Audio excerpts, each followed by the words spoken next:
अस्सलाम वालेकुम, मैं हूं फैसल तारड़। आज 30 मई बरोज हफ्ता बहुत बड़ी खबरें हैं आज के दिन की जो इस वीलॉग के अंदर आपके सामने रखनी है।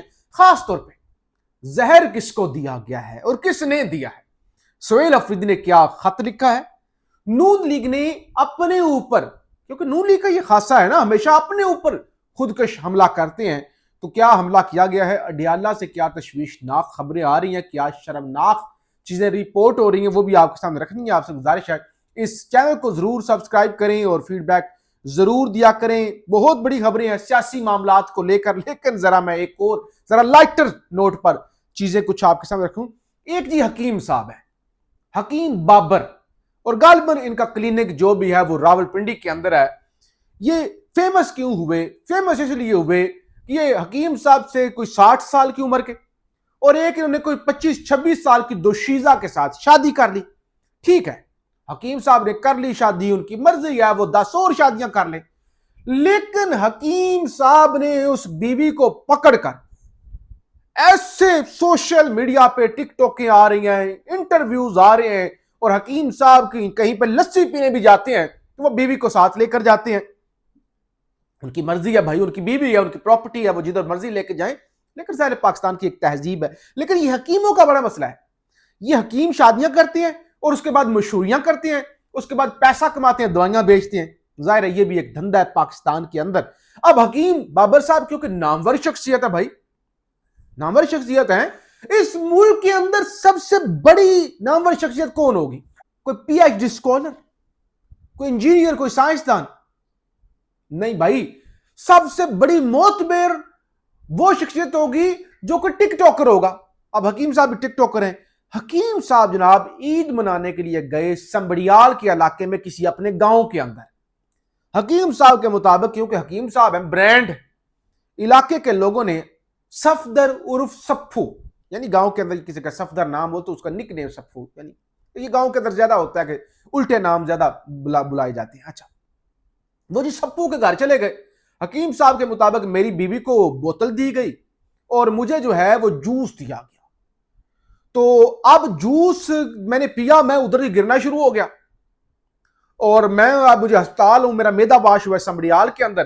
तो उन्होंने कहा कि मैं DGISPR से गुजारिश करता हूं, मैं मरियम नवाज तक मेरी वीडियो पहुंचाई जाए कि मुझे जहर दे दिया गया है। और वो हकीम साहब की वीडियो सोशल मीडिया पर ट्रेंडिंग में है, 5 मिलियन से ऊपर लोग जो हैं वो देख चुके हैं। अब एक तो ये है कि पता नहीं कुछ जहर दिया गया या नहीं दिया गया, जाहिर है इसकी तहकीक तो होगी। दूसरे नंबर पे ये जो जूस होते हैं डब्बे वाले, भाई ये खुद ही जहर होते हैं। मुझे पहले तो बताइए इसको जूस कहते क्यों है? जूस क्या होता है? सेब है, सेब का आपने सिरका यानी जूस निकाला, आपने अमरूद का यानी किसी भी चीज का, वाटरमेलन का पानी निचोड़ा, वो जूस बन गया, इसको जूस कहते हैं। ओ भाई, 7 माह पुराना या 7 साल पुराना तेजाब ज़दा पानी, उसके अंदर कोई फ्लेवर डाल दें, डब्बे के अंदर बंद कर दें, गर्मी के अंदर वो पड़ा रहे, आप कहें जूस।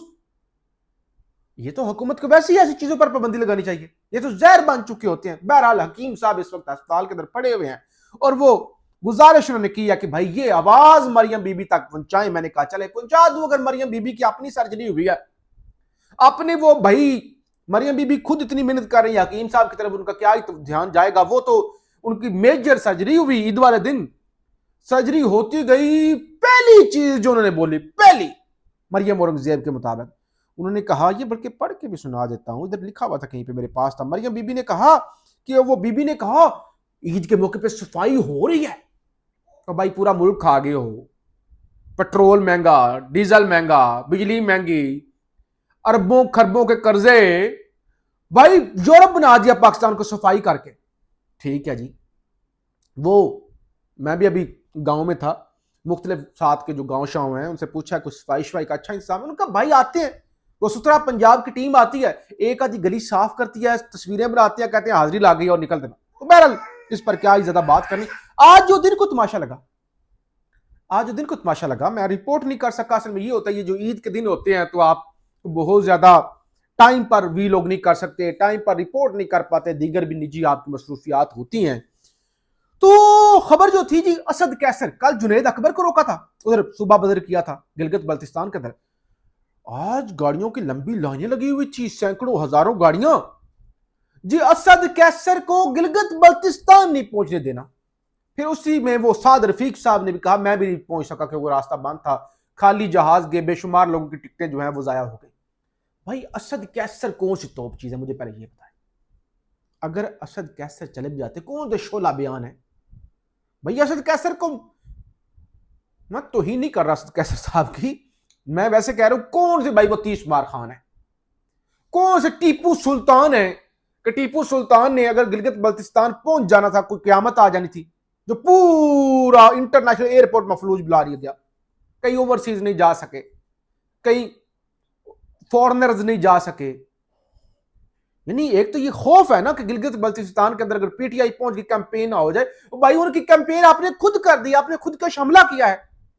कैंपेन तो आपने उनकी बना दी ना, सोशल मीडिया पर डिस्कस ही वही हो रहे, और बाकी असद कैसर हो या कोई और, क्या कर लेना था। बहरहाल ये खत आया है, बल्कि उस खत से पहले जीबी से जुड़ी हुई राना तनवीर नून लीग से कहते हैं गिलगित बल्तिस्तान के इंतखाबात आजाद, शफाफ और मुनसफाना होंगे, नवाज लीग कामयाब होगी। जुमला ही गलत है।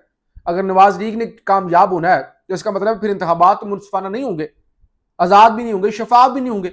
और इतने ही आजाद होने हैं, अपोनेंट को आप जाने नहीं दे रहे, निशान आपने दिया नहीं हुआ, वो कंपेन करने में नहीं जाने, जहाज रोके जा रहे हैं यहां पे। ये तो जहाज हाईजैक का मुकदमा होना चाहिए जी। बहरहाल छोड़ दे, सुहेल अफरीदी के हवाले से खबर सुन लें। सुहेल अफरीदी का याया अफरीदी को खत। अब याया अफरीदी बड़ी दोस्ती शुमार खान है। गिलगित बल्तिस्तान में आज़ाद, शफाफ और मुनसफाना इंतखाबात के लिए अदालती मुदाखलत की दरख्वास्त। सियासी जमातों की सरगर्मियों पर पाबंदी, कारकुनों और क़यादत को हरासा किया जा रहा है। सियासी इज्तिमात और इंतखाबी मुहिम में रुकावटें इंतखाबी अमल को की शफाफियत खतरे में पड़ चुकी है। अदालत से गैर कानूनी गिरफ्तारियों और हरासानी रोकने की इस्तदा है। तमाम सियासी जमातों को बराबर का मौका। बहरहाल उन्होंने खत लिख दिया कि याया साहब, अफरीदी साहब, चीफ जस्टिस ऑफ पाकिस्तान मुदाखलत करें। भाई वो घोड़े न लाएं, पोलो के मैच खेलें, रोश खाएं, मंदी खाएं, हाँ जी, कुर्बानी की ईद है, या वो मसाइल सुने, उनका मसाइल से क्या लेना देना। तो वैसे ही शर्मिंदा करने के लिए उनको जो खत लिख दी जाती है। आर्मी चीफ के हवाले से भी चीजें, हालांकि ये खबरें अभी दोबारा सोशल मीडिया की जिन्नत बनी हुई है जी। आर्मी साबिक आर्मी चीफ वो अशफाक परवेज कैनी के हवाले से कि वो कोई मुलाकात हुई अडयाला में खान के हवाले से बड़ी मुस्बत, हालांकि ये काफी दिन पहले रिपोर्ट जो है वो चीजें हो चुकी हैं। जेट फ्यूल, पहले ही मैंने कहा था, देखो अब खबर सुनिएगा, खबर सुनिएगा।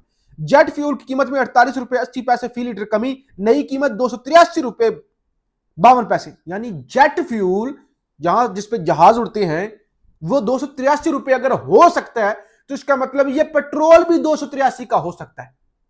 लेकिन आम बंदे को, स्कूटर चलाने वाले को, रिक्शा चलाने वाले को, उसको रिलीफ नहीं देना, क्योंकि खुद ट्रैवल करना होता है, अमीरों की कंपनियां हैं, तो जाहिर है फिर उनको रिलीफ देना है। ये तो इस मुल्क का हाल है। और फिर बंदा क्या कहे कि ये जो ड्रामा जो है वो लगा हुआ है, उधर से इंडिया कहता है कि हम ऑपरेशन संदूर शुरू करेंगे, 2.0 शुरू करेंगे, और इधर ये ड्रामेबाजी। बहरहाल मैं जरा अडयाला से जुड़ी हुई एक खबर जो सामने आई थी, अभी तो ये अब शुरू हो जाएगा आगे बजट, और उसके अंदर अभी बेशुमार खबरें हैं, कितने टैक्स लगने जा रहे हैं, कितनी गाड़ियां, वो जो कह रहे थे गाड़ियां सस्ती होंगी, गाड़ियां भाई महंगी होने जा रही हैं। अच्छा खबर सुन लें, अडयाला में जुल्म क्या हो रहा है, इंसानियत सोज, बेशर्मी की इंतहा। खबर है इमरान और बुशरा की ईद उल अज़हा अलग अलग सैलों में गुजरी, मुलाकात ना हुई। बानी पीटीआई ईद पर बेटों से फोन पर बातचीत और नए कपड़ों से महरूम हुए। भाई नए कपड़े भी नहीं दिए जा सकते बानी को, इतनी तकलीफ है। अच्छा, और यहां कहते हैं बहुत हमारी चौधरी है, बैकडोर राबते हो रहे हैं हमारे भाई। और आपके लिए उन्हें एयरपोर्ट हाईजैक कर लेना था अगर आपके बैकडोर हो रहे हैं सुहेल अफरीदी साहब के। अच्छा, बानी पीटीआई बेटों से फोन पर बात नहीं कही गई, नए कपड़े से महरूम रखा गया, पुराने लिबास में ईद गुजारी, पुराने में। चलो, अब आप में से कुछ लोग गुर्बत की वजह से अगर कपड़े नहीं ले सके तो वो शिकवा ना करें, क्योंकि मुल्क का पॉपुलर लीडर ने भी पुराने कपड़ों के अंदर ही ईद गुजारी है। जेल जराये के मुताबिक बानी पीटीआई और उनकी एहलिया बुशरा बीबी ने ईद उल अज़हा अपने अपने सैलों में गुजारी। इन दोनों से किसी की मुलाकात हुई और ना इनकी आपस में मुलाकात होने दी गई, आमतौर पर करवाई जाती है। ईद उल फितर पर बेटों से बात करवा दी गई थी, लेकिन अब ना बेटों से बात करवाई गई। यानी ईद के मौके पर भी ये फैरूनियत, ये यजीदियत, ये फस्तायत थी। उधर सुहेल अफरीदी से लेकर सारी पीटीआई, भाई हमारे बैकडोर, वो कौन सी बैकडोर भाई, बैकडोर कुछ हो रहा हो तो उससे पहले थोड़ी चूड़ी जो टाइट है वो नरम की जाती है ना, सीबीएम किए जाते हैं। अजीब तमाशा है। उसका उसकी तुम नाम क्यों नहीं लेते? यानी ये शेर और शायरी पर जॉन एलिया के अंदाज में ही कोई हुकूमतें और ये पीटीआई चल रही है। बाकी तो जाहिर है अल्लाह ही हाफिज है। फीडबैक जरूर दीजिएगा। पाकिस्तान जिंदाबाद।